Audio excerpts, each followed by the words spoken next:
Well, welcome to the Kristi Jones Show, where it's all about living your life to the fullest. I'm a life coach, speaker, and business owner in multifamily real estate, and I've had wild success in multifamily housing for over 25 years now. I am so passionate about helping others merge their success and lead a fulfilling life, and I bring it all together right here on this podcast. So join me and let's get started to live your life to the fullest. Welcome back to the podcast. We are going to get right into it. And I'm actually continuing a conversation that we've had before. And this has to do with the power of now. Yeah, the power of doing things right now. So perfectionism and procrastination, my friend, those are dream killers. Okay. Here's how to fix that. The antidote to that is actually doing things now. It's the power of right now. So let's dive into this, because one thing I know for sure is that we have, as humans, we have a tendency to make all kinds of excuses, to put things off, to delay, to really, we almost create our own like overwhelming feeling that something is building and building and getting bigger, because we're pushing it off. We're not handling something that we could be doing right now. So it's this power of now part 2, basically, is what this episode's going to be. And a little shorty episode for you. I've got some examples too of things that I've experienced with clients, also in the property management multifamily world of leading teams, and things that we've had to like apply to the day-to-day things, so we don't get stuck in that procrastination and perfectionism and things just aren't getting done. Okay, so hang with me. We're going to move through this really quickly, and really it's just kind of a little bit of a recap of part 1, but I'm going to go a little bit further into that too. And remember, and I believe I said this last time we talked about this topic, is that when we do things right now and we quit putting it off, we build momentum. We create that momentum. And so when we create our own momentum and we get things moving forward, that lowers the stress level. That doesn't cause more stress. You think, oh, I'm doing more, I'm creating more, this is going to be too much, it's going to cause me more stress. It actually does the exact opposite. So I'm going to go over some practical, kind of the micro actions to break that cycle of, oh, I'm just going to do this later. Because you and I both know that a lot of times later doesn't come. And then it's just one more thing on our to-do list. It's one more thing that carries over from week to week to week, when we just need to handle it now. So let's talk about and just kind of refresh on why we delay. Why we delay. So there's 3 things. There's more, but I'm going to touch on the 3 really common ones that I see. And that's perfectionism. Perfectionism is disguised as preparation. So have you ever caught yourself in you're not doing something because you need more time to prepare? I need to have more information. I need to get a little further along. I don't feel ready. That a lot of times that all that is perfectionism. It's hiding behind the reasoning that it just sounds better when we say, oh, I'm just trying to prepare, I need more time for preparations. We're just lying to ourselves. It just sounds better, instead of saying, I'm really worried about this not being perfect. I want it to be perfect. I want to approach something perfectly. I want to do this project perfectly. I want to solve this problem perfectly. So perfectionism is disguised as preparation many, many times.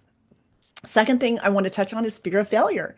How many times have I sat here behind the microphone or in a coaching call or inside the Flourishing Edge Inner Circle and talked about what it does to us when we get hung up in that fear of failure. So that's what's hiding behind, I'm just going to do that tomorrow. I'm going to start that tomorrow. Even something like, I'm going to start working out tomorrow. I'm going to start working out next week. I'll just do it tomorrow. That a lot of times we really are like, there's sometimes a fear that I'm just I'm not going to do it. I'm just really not going to do it. I'm going to say I'm going to do it. I'm going to get up. I'm going to go for a walk. I'm going to go for a run, or I'm going to go to the gym, and I'm going to do it one day.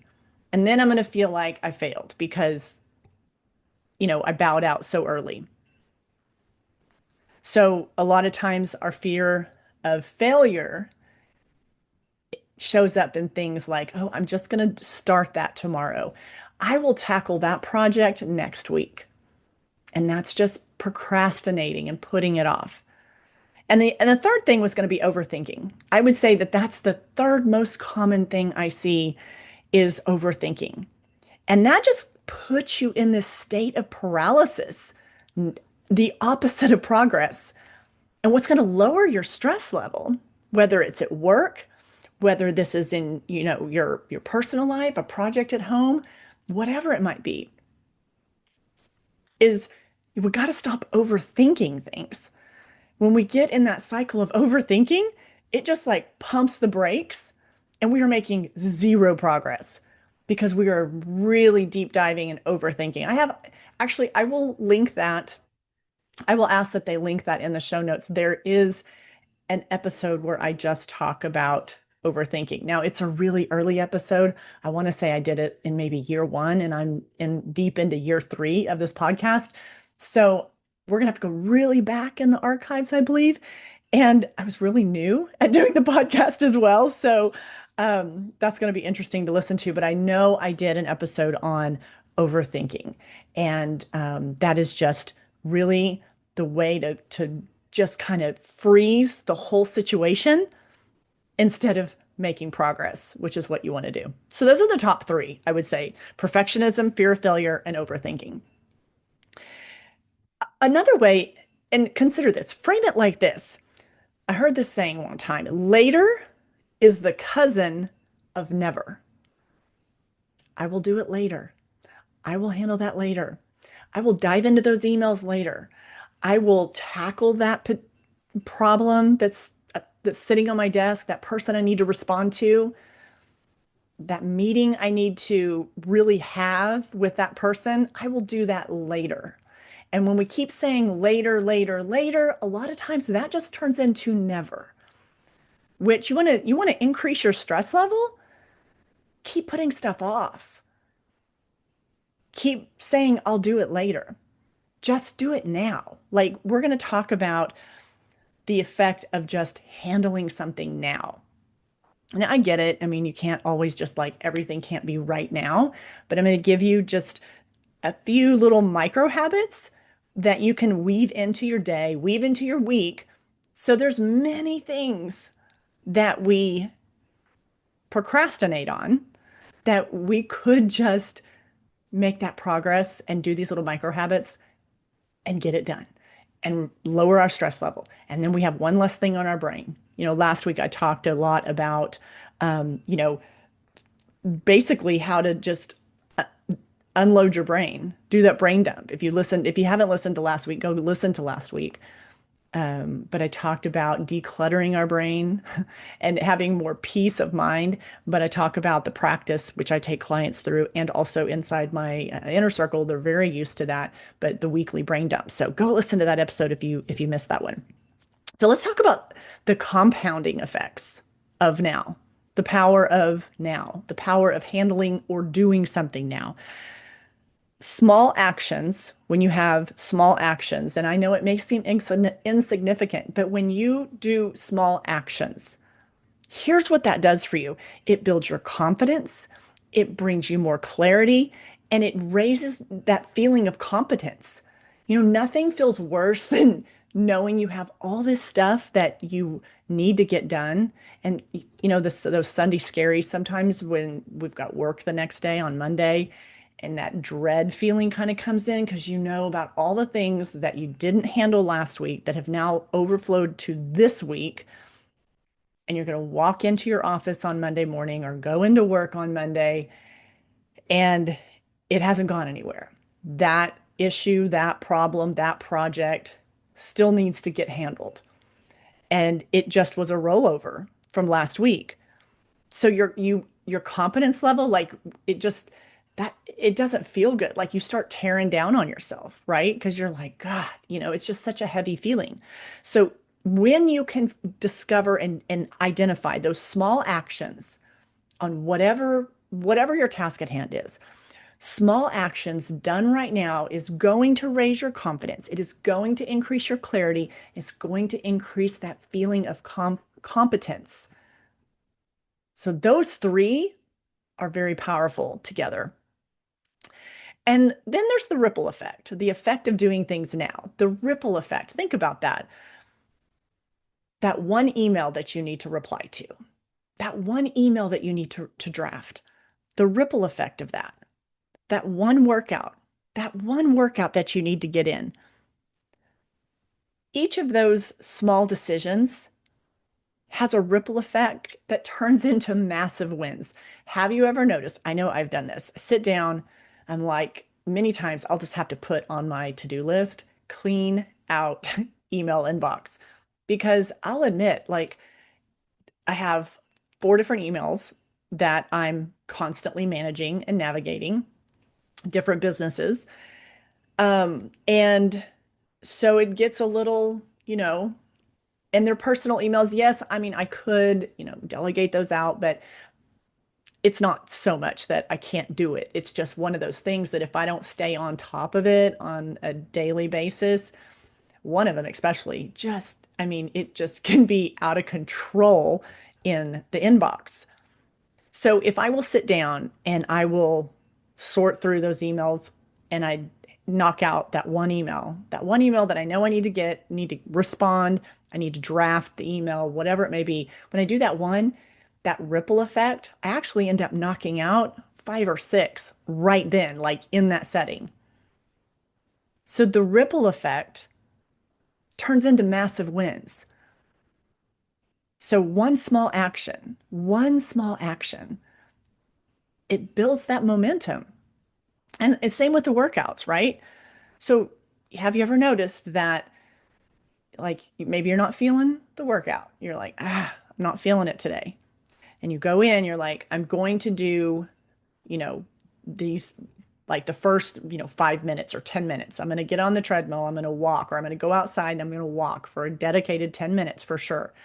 And many times when we do that one small action, that ripple effect, many times you're like 10 minutes in, you're like, oh, this isn't so bad. I'm actually enjoying this. I actually feel better.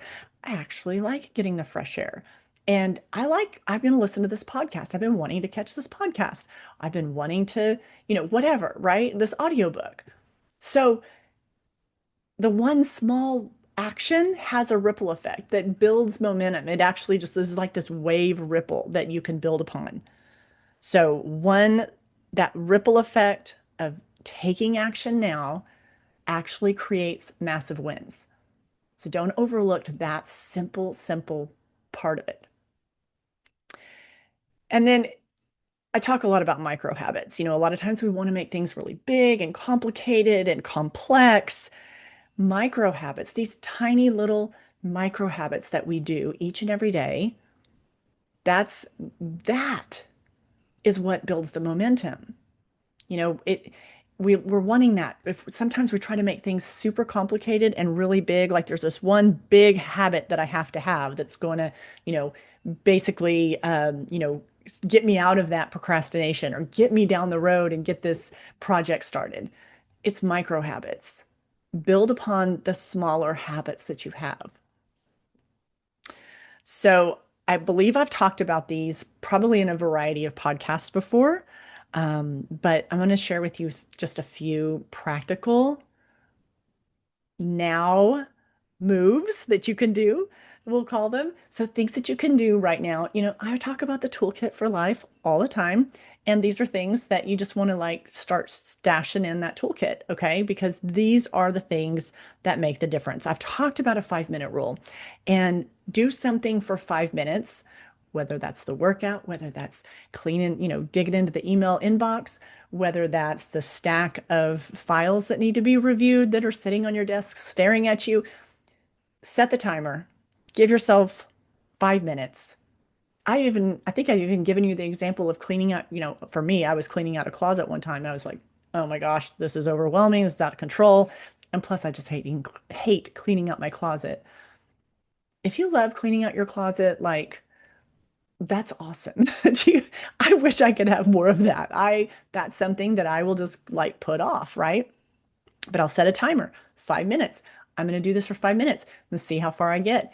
And it's amazing when I focus in for that 5 minutes, I can knock so much out. So, whatever the task is, give yourself the 5 minute rule. That momentum kicks in, and then you get going. And then next thing you know, you can, like, oh, I'm going to do this another 15 minutes. So, momentum, energy creates energy. And when we take action, we are building momentum. So I've talked about one decision before, the one decision discipline. And a lot of times, do you ever feel like you get what's called, I guess we could call it like decision fatigue? You just are so tired of making decisions. You're tired of thinking things through and all the decisions that you're making throughout the day, right? Through work, what are you going to eat? Where are you going to go to lunch? What time are you going to do this? What are you going to wear tomorrow? What about that? Are you going to call that person back today or tomorrow? It's so late in the day. Is it better to call them back in the morning? All the decisions through the course of a day. And, life's just happening at a fast pace. And we have so much information being bombarded at us, which goes back to you making sure that you, really be aware of what you're consuming, how much, like set those boundaries for yourself so you don't just completely deplete yourself and get just worn out, exhausted over that. But decision fatigue is like where your brain's just like going numb. You're like, oh my gosh, if I have to make one more decision today, I'm tapping out. Have you ever been there? I know I've definitely been there, especially if you're in the thick of it, like you're working, you're raising kids, you're having to remember, like, there's like the Thursday folder, the Friday folder, the lunch, send the signed document back to the teacher, and then you've got to have all the other things for your workday lined out. I mean, your brain is just like, it's ready to tap out. So the one decision discipline is a really good one to apply. And what that means is to make that first step automatic.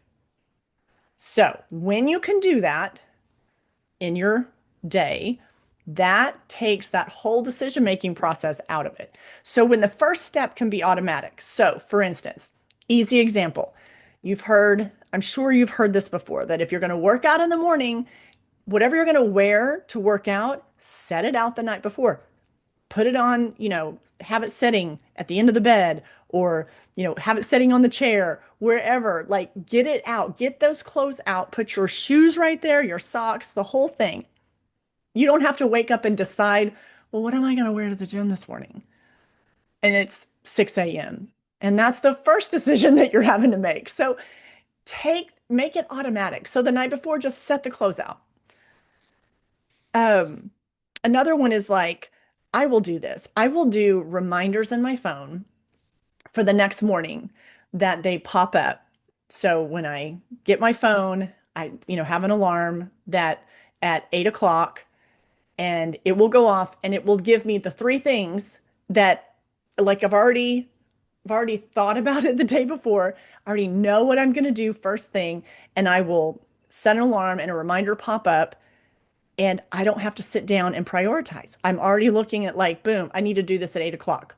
Boom, boom, boom. Call this person, email this person, do that, done. There's no like prioritizing. I've already taken the time to do that. It's like I wake up, that reminder pops up. I didn't have to make a decision. It's like an automatic first step. So anytime you can do that one decision discipline, anytime you can make the first step of anything almost as much as you can automatic, that is going to feel so good. It's going to lighten your stress and it's going to build momentum.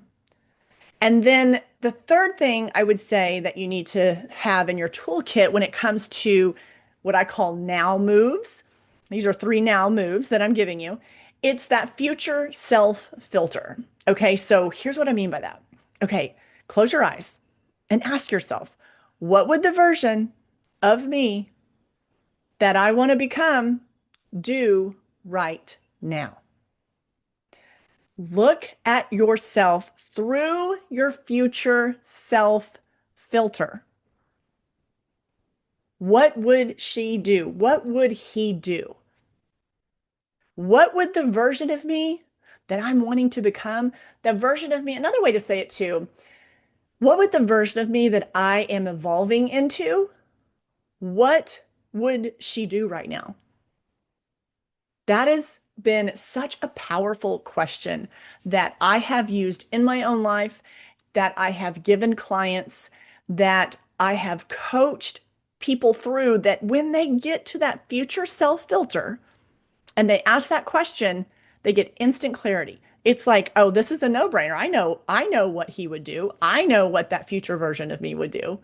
So that is number three, I feel like the golden nugget of this whole deal. Okay. So here's a couple examples of the power of now, of doing things now, of taking action now, to stop the procrastination, to stop putting stuff off. When you take action, you're going to feel so much better. You're going to get remember I talked about confidence, clarity, and competence. Those things are going to skyrocket up when you do things now. There was a client who wanted to meet me for breakfast one morning, and she had a business idea, and she had products that she represented, and she had an idea of it was like I would say it was like she wanted to present some products, but it was more of like a health workshop that she was wanting to host. And so she wanted to ask me if we would sit down and talk about it, and so she could kind of work through it. And so I was like, that's fantastic. So when are you going to do it? And then she was like, well, she was kind of paralyzed by that. Well, I'm not ready. And my question was, well, what do you feel you're not ready for? Because I mean, everything she just described, I mean, you're ready. Like, do this, like, set the date, invite the people, like, put this thing on. And I coached her on how to take one now step. Write that first messy outline of the workshop, of the thing that you're wanting to host at your house. Write it down, draft it out. Like, have you written that? And she was like, at the time she was like, well, no, but I mean, verbally she had like this great idea, and she was basically ready. So I told her, I said, I, basically said, go back, and we got started on it while we were sitting there at breakfast, and write that first messy draft to get this deal, to get it moving forward, to get it off the ground. So it was about a week and a half, checked in, and she had it all mapped out, all written out, had the date, schedule it, and then I'm like, send the invites. Now you've picked the date, so send the invites. So each time she would make what I call a now step, meaning taking action, because like when we just sit and talk about things, that's just words floating in the air. That's not moving the needle. Even when it's messy action, it doesn't matter. Action is action. Like, it's going to build momentum. So when she wrote that first messy outline draft of what that workshop would look like, that was building momentum. That was taking action. That was actually moving the thing forward so it would actually happen. And then she set the date. And then I'm like, email your people, let's get them there. So the lesson of what she learned is that the momentum, that beats being perfect. So build the momentum, take the action. Sitting around and waiting for something to be polished and perfect is just clearly wasting time. And it's not going to get you closer to where you want to get. The second thing that came to mind when I was thinking about this power of now is I was thinking about a time in the apartment business when working with a property manager that she was at a particular location. and she was drowning. I mean, drowning in emails, drowning in paperwork. It was clearly starting to stress her out. So when I went to the site to help this property manager, basically, to get a lay of the land, and she was, like I said, she felt like she was drowning. I remember talking about this 5-minute rule, and there just basically was no structure. So everything seemed completely overwhelming. So when, it was, I remember that it was some emails. It was, at the time, it was like where you do process move outs, and you basically are closing out the file once someone moves out, and then make readies. And the make readies were a mess. It was crazy. We were just like nothing was getting done. And so when you break things down, and what I did with her is we sat down and we implemented this where you kind of hone things in into a shorter time frame. Went through the most on the make readies because that was kind of like top of mind because the make readies drive leasing numbers. So, we have to have ready product. We can't get people moved in if the apartments aren't ready. So we started there first. And that was really common. I mean, it's kind of like that's like a runaway train. Once they let that thing get too far down the way, like unless you're just really experienced at managing the make readies and the team on how to knock those out, I found that people can get like quickly overwhelmed with that.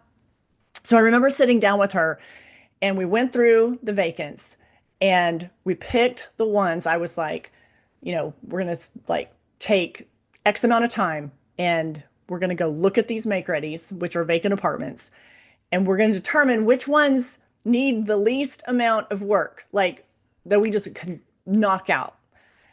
And so we picked those and sent the techs in, made the punch list, and it was, minor stuff, right? So these are like we can have these like knocked out quickly. And then you've got the ones that are maybe have bigger projects, maybe they need sheetrock repair, some you can just tell when you go in, this is going to be maybe a little more. So let's find those ones that we can just turn really fast. And so when you kind of apply this what I call this 5-minute rule, you can really simplify this stuff super fast. But if you are just looking, if you're just like a deer in the headlights, looking at all the vacancies, it's paralysis. It's like they're just looking at it going, I don't know what to do. So then they just end up doing nothing. And fortunately, that she like raised her hand and was like, like help. And there's times that it's like, you got to know, like, you got to speak up and be like, if you're drowning at something, you've got to speak up and be like, I need help. There's nothing wrong with that. And so fortunately, she did that and we were working through this. And I mean, when we started basically going through that vacant list and knocking out the ones and guiding the text to get in the ones that basically were the least path of resistance to get those ready to where then we can show them and the leasing agents can get in there, take people in, all of that, right? So implementing the now 5-minute rule, which I talked about in the other episode at much more length, is really something that is going to, you know, relieve the stress. You're going to build momentum and you're going to make progress. Remember when I talked about what is when we do small actions and we do it right now and we quit putting it off, we build confidence, we get clarity, and we build competence. So those three things, they skyrocket when we actually start taking even these small actions. So you're going to, and you're just going to feel so much better. So stress dropped for her, as soon as we made some progress on that, as soon as we just got the clarity, right? Because honestly, there was like the vacant apartment, she wasn't even clear on what needed to be done in each of those vacancies. And so, the stress level went up. So once we got the clarity on that, stress level went down, her confidence went up because she's feeling like okay, I got a grip on this. Okay, I can do this. And the team, the people working there, the service techs, they want a decisive person in charge. They need to be led. They need to be shown and directed and guided. And when they have that, they are more competent. They feel more confidence as well. So when she was able to rise to that occasion, get through this vacancy, make ready issue, everyone benefited. The whole team benefited from that. So always remember that the small choices, the small actions, that those actually model, I think, they model leadership. They are showing your team that, the small things, these small decisions, they matter. And these small actions that we do on a daily basis, it builds momentum. And I think that's just a really good form of leadership to have for those that are, looking to you for guidance and looking to you for, how so they can show up to be their best at their job. So that's how you can model that for them. So I'm going to wrap this episode up. I'm going to have in the show notes, I'm going to ask that they put some links to those other podcast episodes where I've talked about this at more length, especially the overthinking. That will be down in the show notes. So you can snag that there. If you haven't listened to that, you can go give those a listen. But I want to encourage you to, because it's all about taking action, right? I started this off talking about perfectionism and procrastination are dream killers, they're deal killers. And it's the power of doing things now, to quit putting things off, to break that cycle of I'll do it later. So I'm going to encourage you. I want you to pick one thing that you've been avoiding. Don't wait till Monday. Don't wait till the stars are all lined up. Don't wait till you feel ready. I want you to do it now. Because when you take action and just pick one thing, if this is like really hard for you to do, pick one thing, just decide. And when you do it now, when you take even the small action, you do it now, you're going to create, that action is going to create clarity. So I'd invite you to do that. I'd really encourage you to pick one thing that you've been putting off, that you say you're going to do later, and just handle it right now. And if you do that, I would love to know what your thing is. I would say, go down in the show notes. My email is there. Drop me an email. Tell me, share with me, what is we'll call it your now win. What is your now win? If you're on social, if you're on Instagram, Facebook, TikTok, whatever, drop me a DM. Tell me, what did you pick? What is your thing that you're doing right now? What's the thing that you chose? Tell me what your now win is.